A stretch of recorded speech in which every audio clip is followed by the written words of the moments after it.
All right, guys, this is an absolutely crazy interview with my good friend Justin Smith, who started a company called Contractor Plus. He did it while he was in a federal prison with a smuggled cell phone. Now he's out. He is completing his first round of startup funding. He's aiming for $2.26 million. I ended up investing in his company. He's built this company called Contractor Plus to help people get scheduled and organized when it comes to skilled trades and doing contractors. His story is absolutely wild. Getting arrested, spending a lot of time in jail, but then building this business. It's one that I believe that will be worth millions of dollars eventually, maybe in the next 5 years or so. So do yourself a big favor. Watch this entire interview. He's awesome to talk to. It was a wonderful experience, and if you're interested in either investing or you want his app to help make your business a better contracting or skilled trade business, that'll be in the description below. Thanks for watching, guys. So now we're finally sitting down.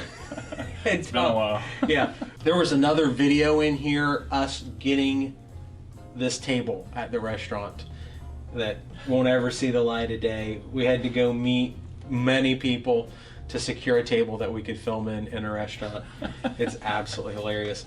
So, okay, so Justin was just telling me about this insane process that he's had to go through in order to start soliciting investments, finding investors, finding partners, finding people to help you out with Contractor Plus. Because on one side of Justin's business, he has to build an application, build a program that's going to solve problems for contractors. And like I said, it solves a lot of problems with contractors that I see in property management, landlording, trailer park owning, the car wash. Yeah, when we were in the car wash shooting that video, Justin's like, you need a task list for Riley that shows him, make sure that you get the straw off the floor. And I'm thinking in myself, okay, add that to the Excel spreadsheet, but really a lot of what he does, puts it in the system, makes it into tasks within his app. And it's a really good program. I've already downloaded it. I'm already figuring out how I'm one of the first 100 downloads, I think. They're at over 4,000 now, which is cool. 6,000. Oh, 6,000. 6,000 4,000 active users. Oh, 4,000 active users. Yep. That's crazy. It's one of those things where it answers a lot of questions and it answers a lot of problems that I have, but it can do that, and it still will fall flat on its face. I look at the various projects that I've done, and if you guys remember on one of my YouTube videos, I bought a train station. And I wanted to do a YouTube series on me renovating the train station, and 300 people watched the video. How did I not see that video? No one's seen the train station video. It's in, I did it in 2017. 2 years before anybody subscribed to me on YouTube, I did this video.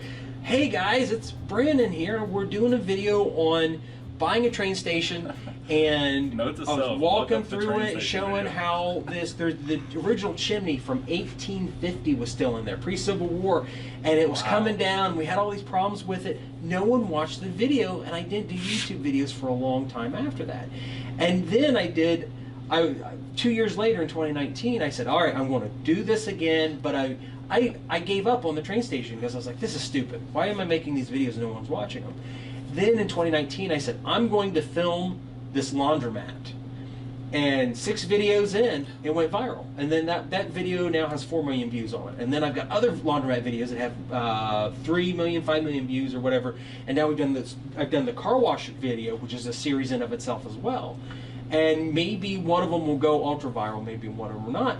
But it's like, there has to be so many moving parts. It's just, you can't have a neat video title. You can't have a neat thumbnail. You have to have these other aspects. And with Justin's company, with Contractor Plus, you've got to have a really great app, but then you also got to have investment money. You've also got to have a sales funnel for the people coming in. You've got to have a bunch of different things inside of your business. Right, and you got to have the right people. You've got to have people. The right people. The right people. So Justin's at this point where you've got the app launched, you've got are you applying for patents? We are. Okay. Yeah, we've got trademarks already. We've got trademarks and copyrights. Our IP's kind of limited right now. The thing is like, in a software patent, it only goes so far. Mm-hmm. You know, you can patent the process flow and you can patent anything that's proprietary to your company. But the thing is like, you have patent trolls and you have people in China and India and stuff that's just going to rip it off anyway. Mm-hmm. Because what are you going to do about it? Yeah. So it only goes so far. I'm not a big IP guy. You know, I don't really, like, fundamentally, don't really believe too much in intellectual property, but it's the name of the game, and sure. And I recognize there are some things that are unique to Contractor Plus that needs to be protected. It needs to be protected. Sure. Like what you were saying in the car wash, like Riley, great worker, great kid, has integrity. You can tell that. I talked to him for 15 minutes before you showed up this morning, and amazing kid. You can't expect someone else to look at everything that needs done, or look at the business and just see, yes, this needs done, and this needs done, and this needs done, and this needs done, and it needs to happen in this order, or this won't happen, because they don't see that big picture. Yeah. So, you know, these handyman companies and these field service managers and property managers, they have workers that are going out in the field and managing this stuff, but a lot of times things just don't flow the way they should. If you look at our ideal customer, if you look at like our ideal customer profile, our ICP, it's these middle-aged males, mostly, predominantly,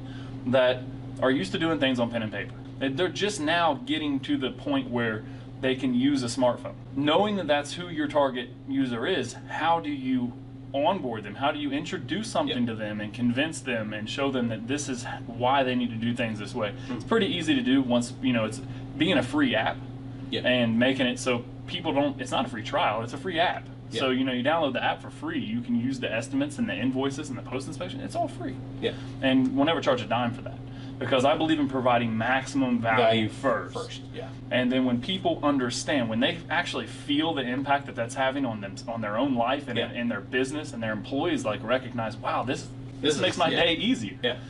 You know, we're saving 30 hours a week by not having to double data entry our data from an app over here, or from a piece of paper over here to QuickBooks over here. Mm-hmm. Not having to explain which picture goes to which task, or you know, it's just amazing. And then the increase in accountability saves you money, and being able to generate a report that shows you how much money you're actually saving. Yeah. You know what I mean? Like when you invoiced $13,000, but you ended up you know, only paying $7,300.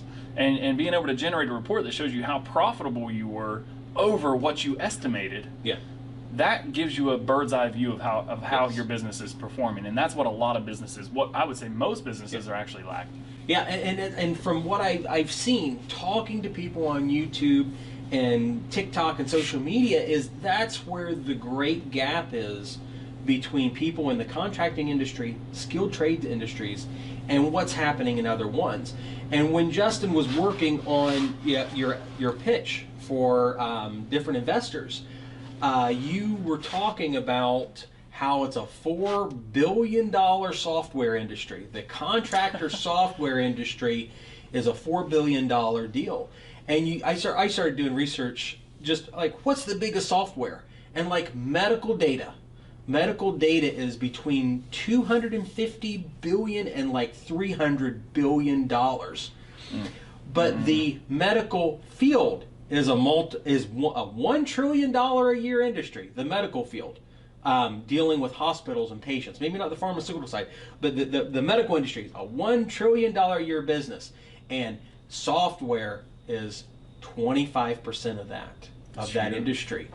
But when it comes down to the entire skilled trades industry, heating and cooling and anything, it's 4%. It's this tiny little fraction. And you look at job growth, what is right next to the healthcare industry? It's skilled trades. It's contracting. It's building things in this country. It's all this stuff. Yet there's so little software to make it easier on people. I talk to the guys that I have with working on things, and how much of a problem there is in communication, and saying, did you take a picture of the railing you put in on the stairs 3 weeks ago? One specific one was, did you take a picture of when you mowed the yard over on the post office property? Because I'm getting a report that somebody dumped a mattress in the yard. and we got fined by the city $250 because they had to haul off a mattress or whatever. That actually happened. They billed me for it, but they didn't do the mattress because my contractors were there, and they said, we took the mattress out. I'm like, do we have pictures to prove it? Because that's inside my business process. There's supposed to be pictures of it. There's not pictures of it. We were able to get the city off our back for not mowing the grass because we mowed the grass in that time frame, but we couldn't find any pictures showing that somebody hit being able to document mattress. is important, and having all that stuff inside one app where you can take a picture and attach it to a report and streamline the whole process.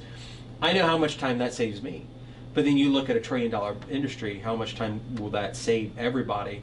It's just, it's hard to even calculate that. You can't calculate. It's unbelievable, for real. Yeah. And then the systemization is only a process. When you talked about helping contractors do lead gen, right? Man, I talked to so many guys that are good contractors. They're wonderful contractors. They're wonderful people. They even got their business process down a little bit. They're actually showing up on time. They're actually reasonable on their invoices. Yeah, just show up.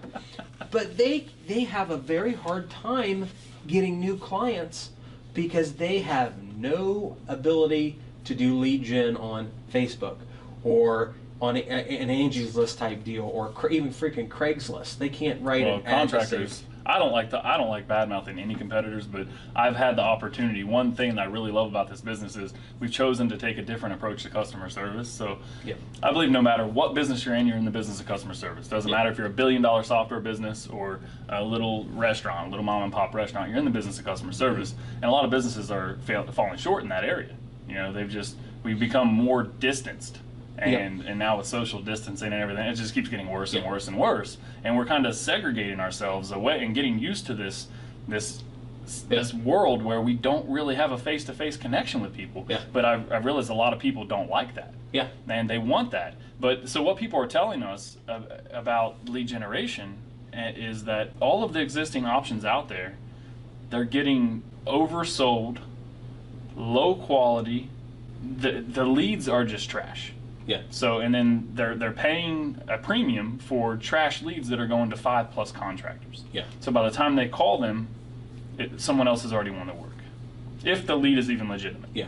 So that's the one area that, like, I really do want to be able to address that portion of the market adequately. But lead generation is not easy either. No. You know, so we've decided that we're going to take a quality versus quantity approach. We're only going to work with people who have the budget, who can actually generate the results that they need to grow their business, and it's exclusive leads only. So the leads that come in for your company are exclusively yours. They'll never be sold to Tom, Dick, and Harry. Yeah. They're never going anywhere else. They're yours. It's not on a per lead model. You know, it's an engagement where we engage your target audience for you and funnel all of that traffic directly to through your front door. What you do with it once it's there is entirely up to you. Yeah. But a lot of people want that. Yeah. And Angie's List isn't meeting that market demand. Yeah. And that's one of the big gaps that I see in contractors, because you know, you have systemization issues, you have contact with customers issues, you have documentation. I've talked about a couple times on Twitch streams, different live streams I've done, and it's just the lack of transparency between clients, the customer of a contractor, and the contractor themselves. And I deal with this to a large extent on my rentals too, a lack of transparency. And it's why we're shooting the video like this, because we're talking about the benefit that it provides to contractors, but we're also talking about your needs and where you are with the financials of the company, the lead generation he's doing inside the company for the App Store. And it's like, for me, we can do this, we can talk about all this stuff in a transparent manner and talk about the money and the financials, because Justin has to eat, Justin has to make money, the contractors he's helping. But then the people that use the contractors, that use Contractor Plus, they have to be happy too. And if you can mature that relationship to a level of transparency, you can fight some of the blight that exists in the contractor world, like the grandma down by my laundromat that paid some guy $15,000 to put a new deck on, and he could not properly saw a 45-degree angle when he was putting on deck boards. And where the deck boards come up, there's a a ginormous gap, and it's not fixable because every 45-degree angle on this deck's wrong. And she paid some guy $15,000. Hopefully he was licensed and bonded. It wasn't. She paid the wrong guy. Yeah, she paid the wrong $15,000. guy.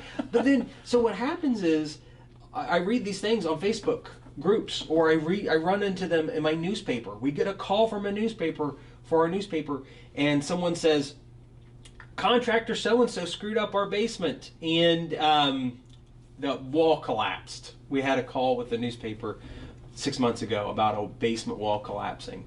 And I look at this stuff, and I'm like, if there was transparency, if the contractor would have documented, the guy that did the foundation contractor, if they would have documented what's going on, because the guy that owns, realistically, is you've worked with contractors and people enough, the general contractor on that foundation's probably not at fault. Heck, the guy that runs the foundation company, he may not be at fault either. It could have been a guy that showed up to do backfill, did it totally wrong, and dumped freaking mud on the basement wall, and then another guy that was laying the block did it just a little bit off, but if the backfill would have been done right, it wouldn't have been a problem. But there were two people didn't operate in a transparent manner and do what was necessary.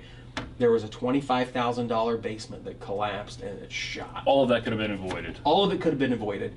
And now the homeowner, the person that's having a home built, they're furious.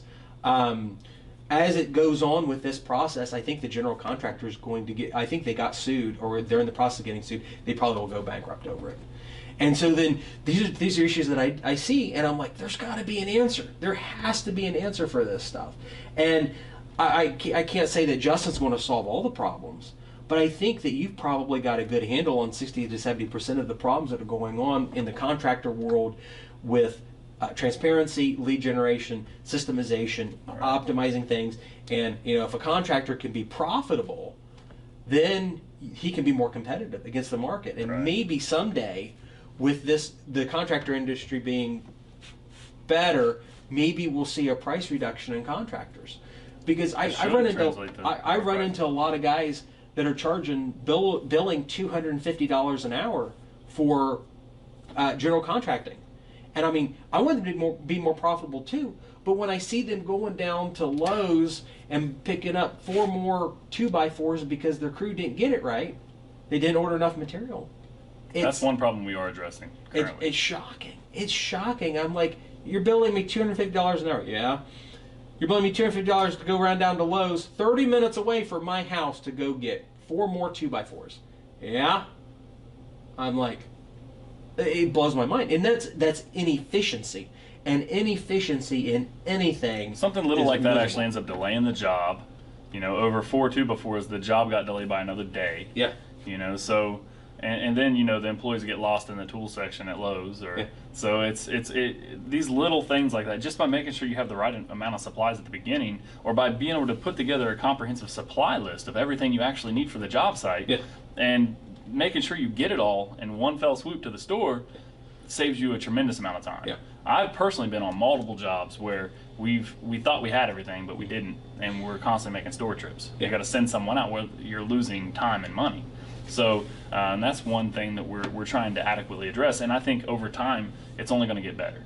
With things like simple AI integrations, calculations, things, getting things right based on the square footage, making sure that the right supplies are chosen, the right quantities are chosen. A lot of that, it's only going to continue to improve. Yeah. Like we've started somewhere. We started with what people need, and I think like the ticket to running a business that people actually want to integrate into their business is listening to people. Yeah. If you listen, they'll tell you everything you need to know. And that's the video we just got done shooting. I mentioned that in the video, where the number one complaint's credit cards. And you talk to the old owner of the car wash. He had a reason for only wanting cash. Promise. He had a reason for not wanting to take credit cards. Yeah. But when you look at the overall, the high level view of things, of my customers hate the fact that they have to bring cash to the car wash. If they don't have how much cash, business are you missing out on because you don't accept credit you don't cards. accept credit cards, and that all could be solved by, number one, you listen to your customers. Then you start going down the list of what do my customers want for me to make this a better business. And what was it? Was it Burger King, have it your way, and the customer's always right and stuff like that? Right. I'm not a believer in that. I think a lot of customers not always right. They're not always Absolute. right, but customers provide a very valid, very important piece of the puzzle that as a business owner or an investor, whatever it is, you can miss out on. When Danny D'Angelo came and we did the video series on my laundromat, I get all these people that say you need to rip out the coin machines and put credit cards in. That's the wrong answer for a laundromat, because if you're dealing with people in a poor or impoverished community, a lot of those people save their quarters to do laundry on the weekends. Right. So then you're telling them, I don't want your business. And Danny has seen several laundromats go bankrupt because they ripped out the coins and they put cards in.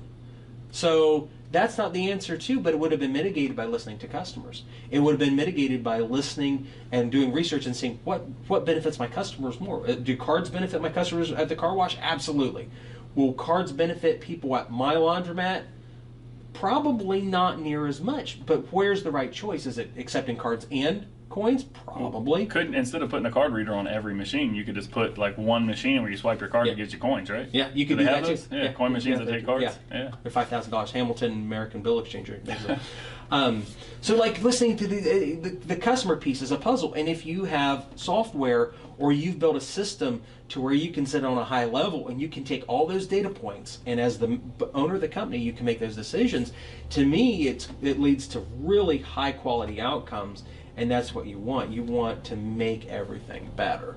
I think that just this morning before I came to meet you, I got a support ticket from one of our users. I think her name was Ashley, and she said, I'm leaning towards canceling my account, and I really don't want to, because I think you have a beautiful app, and it like looks really well put together, and the estimator's awesome, and having the built-in supply prices, like you're getting so many things right.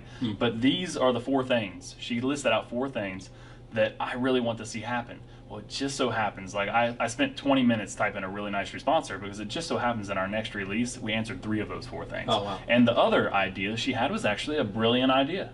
So, the customer's not always right, but usually just by focusing on paying attention to what they're saying they need, if you can implement that rapidly through agile development and try to make things happen fast, I'm confident that we're on the right path. We're going to create the best software for field service management, period, and at the best price. That's another thing. If you look at a lot of businesses that know that they have something that helps streamline your business operations, they're price gouging you. Yeah. They're the only option that can do this, this, and this. So if you want it, you pay $200 a month. Yeah. I don't think that's necessary, and I think there's a huge market opportunity. Oh yeah. At the lower end of the spectrum, where people don't want to spend more than $15 a month for the software to run their business. Yeah. So. Yeah, and if you've got those price points that make sense for everybody, it's really awesome, because I know there's a very large software vendor that I get asked all the time for very vital accounting software, and they ask me what my opinion is, and there's a company that I will tell every single person never to use, or at least I hate them. And they said, why? And I said, because they decided that for every LLC my rental company has, they want to charge me another $40 a month to integrate into their software. It's not Intuit. Can you say who it is? Can't say. But they did that, and I called. They sent me an email and said, "Well, why did you cancel your 3?" And I said, "Because you started charging me at $49 a month per LLC." And I'm like, "I want 10 LLCs." By dividing my properties up into multiple LLCs, I gain some asset protection here. But I don't want to pay $50 a month, because not even the state of Ohio charges me $50 a year to maintain an LLC. Why should proper accounting be $50 a month? And it's, well, we'll give you 2 months free. Well, sorry. And then I switched to Appfolio, which so far I've been pretty happy with them. They're decent on agile development for their things. Their contractor I think portion. they're great. Their management side's pretty great. Yeah. They could do a little bit better on their contractor workflow, but they're trying to fix it. But they're actually listening to what people want. We always use Buildium. Yeah. And I think we evaluated Appfolio, Buildium, and Yardi. And Yardi was overly complicated. I think it did the most out of Really? the three. Yardi was just very sophisticated, Wow. but it was also very complicated. The user interface wasn't great. Appfolio was a balance of both. Had a ton of functionality and pretty easy to understand how to use. Buildium was the easiest to use. I understand. So the user interface, it had the least amount of functionality of the three, which I'm sure has changed over the years. Oh, I'm sure it has. But Appfolio hasn't changed too terribly much in 3 years on the interface portion, but it's just become very feature rich, which I like because you go on their user forum and they see what the top recommendations are. They're pretty quick at getting them turned around. That's awesome. Except my recommendation would require them rewrite all the software, so they didn't take my suggestion. So. That's something else. Like I realized that, like we have currently like a feature suggestion option. I want to turn that into like a Reddit style upvote downvote where people can just submit their own ideas and communicate. That's cool. And that would be awesome. There's so many people hundreds of people that have come to us with ideas. A lot of these ideas we've already thought of and actually already have on our Kanban somewhere. But there's actually been some really good feature suggestions come from our user base.